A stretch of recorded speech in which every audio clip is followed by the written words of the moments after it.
আপনি কি কখনো জানার আগ্রহ হয়েছে আপনার নিত্যসঙ্গী স্মার্টফোনটির টাচ স্ক্রিন কিভাবে কাজ করে, কিভাবে মুহূর্তের মাঝেই আপনার সকল আদেশ পালন করে ফেলে? এক সেকেন্ডের ভিতরে একটি স্মার্টফোনের ভিতরে যে কত কিছু হয়ে যায় তা সত্যি অবাক করে তুলবে আপনাকে।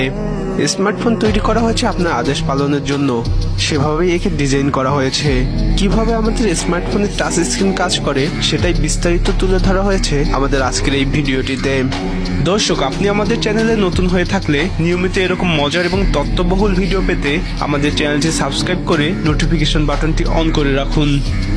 অনেক ধরনের টাচ স্ক্রিন তৈরি করা হয়েছে এ পর্যন্ত, তবে আমরা মাত্র 2 ধরনের টাচ স্ক্রিনের সাথে পরিচিত। নাম বললে হয়তো চিনবেন না, কিন্তু বিস্তারিত পরিচয় করিয়ে দিলে ঠিকই বুঝতে পারবেন।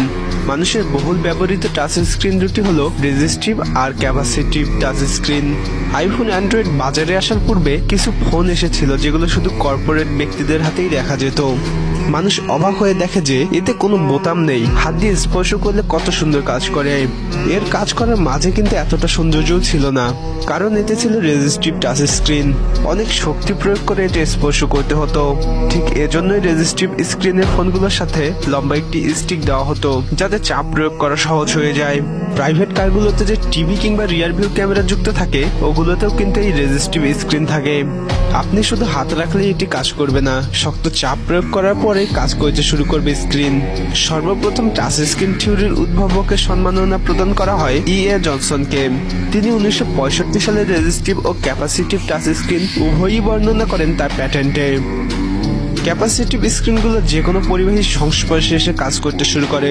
বেশ কিছু ধরনের ক্যাপাসিটিভ টাচ স্ক্রিন রয়েছে, কিন্তু সবগুলো স্ক্রিনের মৌলিক ধারণাটি হলো ইন্ডিয়াম টিন অক্সাইড যৌগের তৈরি চুলার থেকেও সূক্ষ্ম গ্রিড লাইনের ব্যবহার। অর্থাৎ এই যৌগটি দিয়ে পুরো স্ক্রিন জুড়ে একটি জালের মতো তৈরি করা হয়। এই গ্রিড তৈরি করার জন্য উলম্ব এবং আনুভূমিক 2 ধরনের সরলরেখা তৈরি করা হয়। সবগুলো সরলরেখা একত্রে মিলিত হয়ে তৈরি করে এই গ্রিড। উলম্ব রেখাগুলো দিয়ে ধ্রুব হারে তড়িৎ প্রবাহিত হতে থাকে, আর আনুভূমিক রেখাগুলোর কাজ হলো প্রবাহিত এই তড়িৎকে শনাক্ত করা।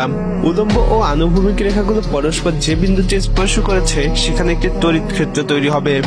স্মার্টফোনে এই তড়িৎ ক্ষেত্রগুলোর মান 0 তথা নিরপেক্ষ হিসেবে চিহ্নিত থাকে।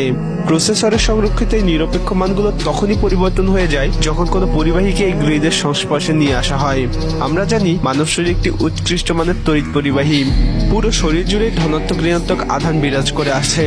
এই আধানগুলোর উপস্থিতির কারণে আমাদের শরীর প্রাকৃতিক ক্যাপাসিটেন্স প্রদর্শন করার মাধ্যমে পরিবাহী হিসেবে কাজ করতে সক্ষম।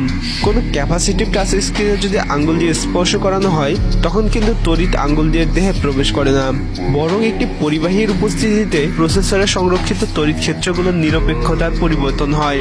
তড়িৎ ক্ষেত্রগুলো আঙ্গুলের তড়িৎ আধানগুলোকে অনুভব করতে শুরু করে।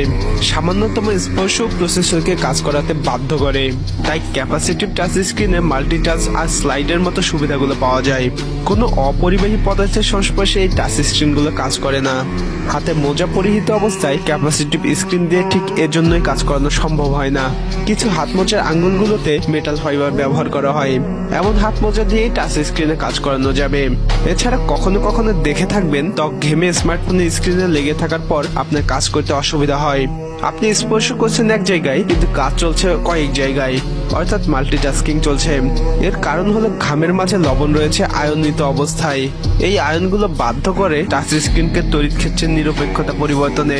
এই হলো প্রযুক্তির বাজারে বহুল ব্যবহৃত টাচ স্ক্রিনের পেছনের গল্প।